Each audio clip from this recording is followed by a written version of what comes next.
Hey guys, let's talk about a simple arrangement problem using the formulas on permutations and combinations for R out of n elements in our solutions.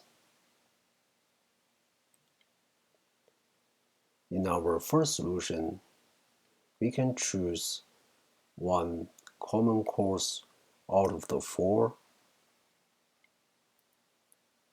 and two out of the other three courses, followed by the arrangement for the students.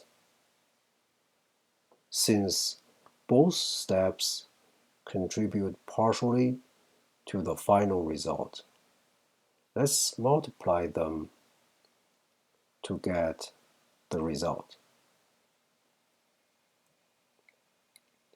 In our second solution, student A can select two out of the four available courses,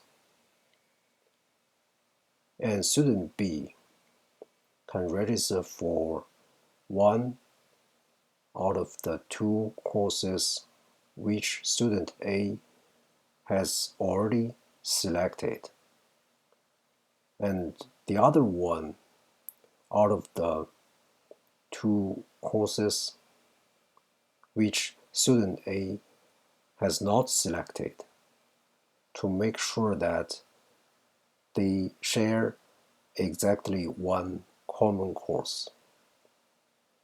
Again, since both steps contribute partially to the final result, let's multiply them to get the same result as in our first solution.